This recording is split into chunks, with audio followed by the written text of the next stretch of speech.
ದಾವಣಗೆರೆ ಕಾಂಗ್ರೆಸ್ನಲ್ಲಿ ಇವತ್ತೇನು ನಡೀತಾ ಇದೆ ಇದು ಡೆಫಿನೆಟ್ ಆಗಿ ಒಂದು ಐಡಿಯಾಲಜಿಕಲ್ ಚಾಲೆಂಜ್ ಇದು. ಇದುವರೆಗೂ ಸಹ ಮುಸ್ಲಿಂ ಬಾಂಧವರು ಶಾಮನೂರು ಶಿವಶಂಕರಪ್ಪನವ್ರಿಗೆ ಸಪೋರ್ಟ್ ಮಾಡ್ಕೊಂಬಂದರು. ಅಲ್ಲಿ ಮುಸ್ಲಿಂ ಮೆಜಾರಿಟಿ ಇದ್ದರೂ ಸಹ ಶಾಮನೂರು ಶಿವಶಂಕರಪ್ಪ ಸತತವಾಗಿ ಅವರು ಅಲ್ಲೇ ಕಂಟೆಸ್ಟ್ ಮಾಡಿದ್ರು. ಬೇರೆ ಯಾರಿಗೂ ಅವ್ರಿಗೆ ಅವಕಾಶ ಮಾಡಿಕೊಟ್ಟಿಲ್ಲ. ಇಷ್ಟು ವರ್ಷಗಳಿಂದ ಮುಸ್ಲಿಮರಿಗೆ ಅವಕಾಶ ಸಿಗದೆ ಭಾಳಷ್ಟು ಜನರ ಒಂದು ಪೊಲಿಟಿಕಲ್ ಕೆರಿಯರೇ ಮುಗಿದೋಗ್ಬಿಟ್ಟಿದೆ. ಈಗಿನ ಇಂಥ ಒಂದು ಸಂದರ್ಭದಲ್ಲಿ, ಬೈ ಎಲೆಕ್ಷನ್ ಸಂದರ್ಭದಲ್ಲಿ ಶಾಮನೂರು ಶಿವಶಂಕರಪ್ಪನವರು ಅವರ ಡೆತ್ ಆದ ನಂತರ ಏನು ವೆಕೇಟ್ ಆಗಿದೆ, ಈ ಸ್ಥಾನವನ್ನು ಮುಸ್ಲಿಮರಿಗೆ ಬಿಟ್ಕೊಡೋದು it's a very ideologically right thing to do. ಒಂದು ಇದನ್ನು ತಮ್ಮ ಸಾಮ್ರಾಜ್ಯ, ತಮ್ಮ ಫ್ಯಾಮಿಲಿಗೆ ಸೇರಬೇಕು ಅಂತ ಹೇಳಿ ಏನು ವಾದಗಳ ನಡೀತಾ ಇದೆ, ಇದು ಅವರ ಫ್ಯಾಮಿಲಿಗೆ ಕೊಟ್ರೇ ಗೆಲ್ತೀವಿ ಅಥವಾ ಅವ್ರ ಫ್ಯಾಮಿಲಿಗೆ ಕೊಟ್ರೇ ಗೆಲ್ಲೋದು ಅನ್ನೋದು I think it's a very frivolous argument. ಯಾರೇ ಆಗಲಿ ಕಾಂಗ್ರೆಸ್ ಟಿಕೆಟ್ ಮೇಲೆ ಭಾಳಷ್ಟು ಮಂದಿ ಗೆಲ್ಕೊಂಬರೋರು, rather all of them win only on a party ticket, whether it is Congress or BJP ಅಥವಾ JDS ಇರ್ಬೋದು. ಯಾವುದೇ ಪಕ್ಷದ ಟಿಕೆಟ್ ಕೊಟ್ರೇ ಅವ್ರಿಗೆ ಗೆಲ್ಲೋದಕ್ಕೆ ಸಾಧ್ಯ ಆಗೋದು. That is one. ಯಾರಿಗೂ ಅಂತ ದೊಡ್ಡ ಮಾಸ್ ಲೀಡರು ಇವ್ರು ಎಲ್ಲಿಂತರೂ ಗೆಲ್ತೀವಿ ಅನ್ನುವಂಥ ಮಾಸ್ ಲೀಡರ್ಶಿಪ್ಪು ಕರ್ನಾಟಕದಲ್ಲಿ ಅಂತೂ ಖಂಡಿತ ಇಲ್ಲ. ಇವಾಗ ಸದ್ಯಕ್ಕೆ ಕರ್ನಾಟಕದಲ್ಲಿ ಏನು, ಇಡೀ ದೇಶದಲ್ಲಿ ಅಂಥ ಸಿಚುಯೇಷನ್ ಇಲ್ಲ. ಏನಾಗ್ತಾ ಇದೆ ಅಂದರೆ, ಈ ಫ್ಯಾಮಿಲೀಸು ಎಕ್ಸ್ಟೆಂಡ್ ಮಾಡ್ಕೊಂಡು ಪ್ರತಿಯೊಂದು ಜಿಲ್ಲೆಯಲ್ಲೂ ಅವರ ಹೋಲ್ಡ್ಸ್ನ ಇಟ್ಕೊಂಡ್ಬಿಟ್ಟಿದ್ದಾರೆ. ಇದು not only just related to Shamanur ಅವ್ರ ಫ್ಯಾಮಿಲಿ, ಬೇರೆ ಬೇರೆ ಡಿಸ್ಟ್ರಿಕ್ಟ್ಸ್ನಲ್ಲೂ ನೀವು ನೋಡ್ಕೊಂಡ್ರೆ ಎಂಟೈರು ಇದು MP ಕ್ಯಾಂಡಿಡೇಟ್ ಆಗಲಿ, MP ಆಗಲಿ ಒಂದು ಕುಟುಂಬಕ್ಕೆ ಸೇರಿದವರು, ಅಲ್ಲಿ 2-3 ಜನ MLAs ಒಂದು ಕುಟುಂಬಕ್ಕೆ ಸೇರಿದವರು. ಸೊ ಹೀಗಾಗಿ ಒಂದು ಡಿಸ್ಟ್ರಿಕ್ಟ್ನ ಅವರ ಹಿಡಿತದಲ್ಲೇ ಇಟ್ಕೊಂಡು ಭಾಳಷ್ಟು ಇವತ್ತು ಕಾಂಗ್ರೆಸ್ ಕಾರ್ಯಕರ್ತರು ಯಾರಿದ್ದಾರೆ ಅಥವಾ ಕಾಂಗ್ರೆಸ್ಸಿನ ಆಕಾಂಕ್ಷಿಗಳು ಯಾರಿದ್ದಾರೆ, ಕಾಂಗ್ರೆಸ್ ಪಕ್ಷದಲ್ಲಿ ಕೆಲಸ ಮಾಡಿದವರು, ಕಾಂಗ್ರೆಸ್ ಟಿಕೆಟಿನ ಆಕಾಂಕ್ಷಿಗಳು ಯಾರಿದ್ದಾರೆ, ಅವರಿಗೆ ಅನುಕೂಲ ಮಾಡಿಕೊಡುವಂಥ ಪರಿಸ್ಥಿತಿಲಿ ಇಲ್ಲ. ಯಾಕಂದರೆ ಇವರೆಲ್ಲ ಹೋಗಿ ಹೇಳ್ತಾರೆ ಹೈಕಮಾಂಡ್, ಇಲ್ಲ ಇವ್ರನ್ನ ಕೊಟ್ರೇ ಇದು ವಿನಬಿಲಿಟಿ ಇಲ್ಲ ಅಂದರೆ ವಿನಬಿಲಿಟಿ ಇಲ್ಲ ಅಂತ ಹೇಳ್ಬಿಟ್ಟು. ಮತ್ತು ಪ್ರಶ್ನೆ ಬರೋದು, ನೀವಷ್ಟು ದೊಡ್ಡ ಲೀಡರ್ಸ್ ಅಂದರೆ ಯಾರನ್ನ ಬೇಕಾದರೂ ನಿಲ್ಲಿಸಿ ಗೆಲ್ಸ್ಕೊಂಬರೋದೇ ನಿಜವಾದ ಲೀಡರ್ಶಿಪ್. ಅದನ್ನು ಯಾಕೆ ತೋರಿಸ್ತಾ ಇಲ್ಲ? ಅಂಥ ಒಂದು ಪರಿಸ್ಥಿತಿ ಯಾಕೆ ಕ್ರಿಯೇಟ್ ಮಾಡ್ತಾ ಇಲ್ಲ? ಇವತ್ತೇನು ಹೇಳ್ಕೊಂಡು ಹೋಗ್ತಾರೆ, ಒಂದು ನ್ಯಾರೇಟಿವ್ ಏನು BJP ಅವರ ನ್ಯಾರೇಟಿವ್ ಏನಿದೆ, ಇದು ಮುಸಲ್ಮಾನರಿಗೆ ಟಿಕೆಟ್ ಕೊಟ್ಟರೆ ಹಿಂದೂ ವೋಟ್ಸ್ ಎಲ್ಲ ಕನ್ಸಾಲಿಡೇಟ್ ಆಗುತ್ತೆ ಅನ್ನುವಂಥ ನ್ಯಾರೇಟಿವ್ ಏನಿದೆ, ಅದು ನಿಮ್ಮ ವಿಚಾರದಲ್ಲಿ ಆಗೋದಿಲ್ವಾ?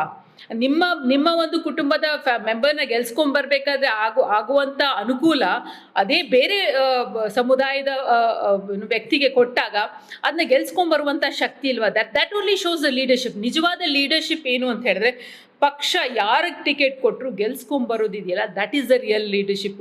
ಇವ್ರಿಗೆ ಕೊಟ್ಟರೆ ಗೆಲ್ತಾರೆ, ದಿಸ್ ಈಸ್ ಐಡಿಯಲ್ ಕ್ಯಾಂಡಿಡೇಟು, ಇದೇ ವಿನಿಬಲ್ ಕ್ಯಾಂಡಿಡೇಟು ಅಂತ ಹೇಳ್ಕೊಂಡು ಹೋದರೆ ಮತ್ತು ಸಾಮಾಜಿಕ ನ್ಯಾಯ ಎಲ್ಲಿಂದ ಬರುತ್ತೆ? 14% ಇದ್ದಾರೆ ಮುಸಲ್ಮಾನರು ಈ ನಮ್ಮ ರಾಜ್ಯದಲ್ಲಿ. ಎಷ್ಟು ರೆಪ್ರೆಸೆಂಟೇಟಿವ್ ಇದೆ? BJP ಅಂತೂ ರೆಪ್ರೆಸೆಂಟೇಷನ್ ಕೊಡಲ್ಲ, JDS ಕೊಡಬೇಕಾದಂಥ ಕಾಂಗ್ರೆಸ್ ಅವ್ರನ್ನ ಇಂಟಿಗ್ರೇಟೇ ಮಾಡಲಿಲ್ಲ ಸಮುದಾಯದಕ್ಕೆ ಅಂದರೆ ಏನರ್ಥ?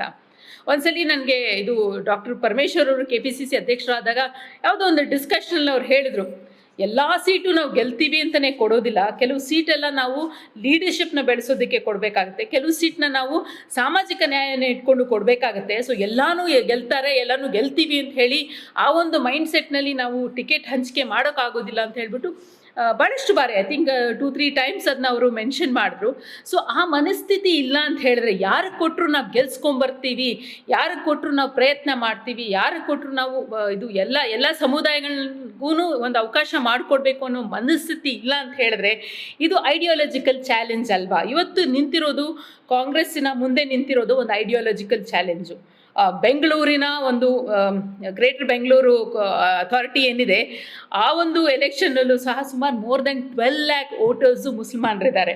ಸೊ ನೀವು ಈ ಥರ ಅವಕಾಶಗಳನ್ನ ಕಲ್ಪಿಸಿಕೊಡುವಂಥ ಪ್ರಯತ್ನ ಮಾಡ್ದಿರ, ಅವರ ಒಂದು ಅವಕಾಶವನ್ನು ಕಸಿದುಕೊಳ್ಳುವಂಥ ಪ್ರಯತ್ನ ಒಂದು ಸಮುದಾಯದ ಪರವಾಗಲಾಗಲಿ ಅಥವಾ ಒಂದು ಫ್ಯಾಮಿಲಿ ಪರವಾಗಲಿ, ಒಂದು ಸಿಂಪತಿ ಗ್ರೌಂಡ್ಸ್ ಮೇಲಾಗಿ ಯಾಕೆ ಮಾಡ್ತಾ ಇದ್ದೀರಾ?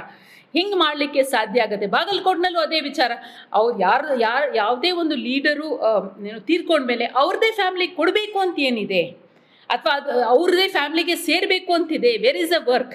ಅವರ ಕುಟುಂಬದವರು most of them have not done anything for the party, have not done anything for the society. ಅವರು ಸುಮ್ಮನೆ ಬಂದು ಟಿಕೆಟ್ ತೊಗೊಂಡು ಅವರ ತಂದೆನೋ ತಾಯಿನೋ ಮಾಡಿದ್ದಾರೆ ಅಂತ ಹೇಳ್ಬಿಟ್ಟು ಅವ್ರು ಹೆಂಗೆ ಮಾಡಿದ್ದಾರೆ? ಕಾಂಗ್ರೆಸ್ ಪಕ್ಷದಿಂದ ಇವ್ರಿಗೆ ಯಾರಿಗೂ ಟಿಕೆಟ್ ಸಿಗಲಿಲ್ಲ ಅಂತ ಹೇಳಿದ್ರೆ ಇವರ ಅಸ್ತಿತ್ವ ಏನು? ಕಾಂಗ್ರೆಸ್ ಪಕ್ಷದಿಂದ ಇವತ್ತು ಯಾರ್ಯಾರು ದೊಡ್ಡ ದೊಡ್ಡ ಲೀಡರ್ಗಳು ಅಂತ ಬೊಬ್ಬೆ ಹೊಡ್ಕೊಳ್ತಾರೋ ಅವರೆಲ್ಲರೂ ಅಭಿವೃದ್ಧಿ ಆಗಿರೋದು ಕಾಂಗ್ರೆಸ್ ಪಕ್ಷದ ಟಿಕೆಟ್ ಕೊಟ್ಟ ಮೇಲೆ, ಕಾಂಗ್ರೆಸ್ ಪಕ್ಷ ರೆಕಗ್ನೈಸ್ ಮಾಡಿದ ಮೇಲೆ ಹೊರತು ಅವರ ಒಂದು ಗ್ರೇಟೆಸ್ಟ್ ಲೀಡರ್ಶಿಪ್ ಇಂದ ಅಲ್ಲ. So the contribution is only from the party and not from otherwise. ಇಂಥ ಒಂದು ವಿಚಾರದಲ್ಲಿ ಇವತ್ತೇನು ಒಂದು ಅನ್ಯಾಯ ನಡೀತಾ ಇದೆ ಅಥವಾ ಒಂದು ಪಕ್ಷದ ಒಂದು ಫ್ಯಾಮಿಲಿ ಪರ ಏನು ಒಂದು ಆರ್ಗ್ಯುಮೆಂಟ್ಸ್ ನಡೀತಾ ಇದೆ, I think it is very unfortunate. ಈ ಥರ ಒಂದು ಸಿಚುವೇಶನ್ಸ್ ಕ್ರಿಯೇಟ್ ಮಾಡ್ಕೊಂಡು ಹೋದರೆ ಈ ಒಂದು ಏನು ಮುಸ್ಲಿಂ ಸಮುದಾಯ ಇರೋದು, ಬೇರೆ ಬೇರೆ minority, even including OBC for that matter, ಅವ್ರಿಗೆ ಅವಕಾಶಗಳನ್ನ ಎಲ್ಲಿ ಕಲ್ಪಿಸ್ತೀರಾ? ಇವತ್ತು OBC ಅಂದರೆ ನಿಜವಾಗ್ಲೂ ಹೇಳಬೇಕು ಅಂದರೆ ಸಿದ್ದರಾಮಯ್ಯ ಅವ್ರನ್ನ ಬಂದಾಗ್ಲಿಂದನೇ ಸ್ವಲ್ಪ ಏನು OBCಗೆ ಸ್ವಲ್ಪ ಒತ್ತು ಕೊಡ್ತಾ ಇರೋದು. ಇಲ್ಲ ಅಂದರೆ ಅದೂ ಇಲ್ಲ. ಇವಾಗ ರಿಸರ್ವೇಷನ್ ಇಲ್ಲ ಅಂದರೆ ಹೆಣ್ಣು ಮಕ್ಕಳ ಗತಿ ಏನು ಅಂತ ನೋಡಿದ್ದೀವಿ. ಅದೇ ಥರನೇ ಇವತ್ತು ಮುಸಲ್ಮಾನರದು ಇದು OBCಗಳದ್ದು ಮತ್ತು ಇದು ಹೆಣ್ಮಕ್ಳದ್ದು ಇದೇ ಗತಿ ಆಗಿದೆ. Because there is no reservation. ಅಲ್ಪ ಸ್ವಲ್ಪ ರಿಸರ್ವೇಷನ್ ಇರೋದಕ್ಕೆ ಇವತ್ತು ನಾವು ST ಮತ್ತು SC ಸಮುದಾಯದವ್ರನ್ನ ನಾವು ಅಸೆಂಬ್ಲಿನಲ್ಲಿ, ಪಾರ್ಲಿಮೆಂಟ್ನಲ್ಲಿ ನೋಡ್ತಾ ಇದ್ದೀವಿ. ಅದೇ ರಿಸರ್ವೇಷನ್ ಇರಲಿಲ್ಲ ಅಂದರೆ ಅವ್ರಿಗೂ ಸಹ ಇದೇ ಒಂದು ದುಸ್ಥಿತಿ ಬರ್ತಾ ಇತ್ತು. ಸೊ ಈ ಒಂದು ವಿಚಾರದಲ್ಲಿ I think it's an ideological battle, it's an ideological challenge, it's purely a social justice challenge for the Congress party in Karnataka when it comes to both ಇದು Bagalkot as well as Davanagere seats. 140 ಇದ್ದಾರೆ, ಇವಾಗಲೇ 140 ಜನ MLAಗಳಿದ್ದಾರೆ. ಸೊ ಇದನ್ನು ಇಲ್ಲಿ ಒಂದು ಪರಿಶೀಲನೆ ಮಾಡಿ ಇಲ್ಲೊಂದು ಸ್ಟ್ಯಾಂಡ್ ತೊಗೊಂಡು, ಇಲ್ಲೊಂದು ಸೋಷಿಯಲ್ ಜಸ್ಟಿಸ್ ಪರವಾಗಿ ಒಂದು ಸ್ಟ್ಯಾಂಡ್ ತೊಗೊಂಡು ಹೊಸ ನಾಯಕತ್ವಕ್ಕೆ ಅವಕಾಶ ಮಾಡಿಕೊಡುವಂಥ ಒಂದು ಆಪರ್ಚುನಿಟಿ ಕರ್ನಾಟಕ ಕಾಂಗ್ರೆಸ್ಗಿದೆ. ಇದನ್ನ ಏನಾದರೂ ಮಿಸ್ ಮಾಡಿದ್ರೆ I think the Muslim community will not definitely trust the Congress party anymore.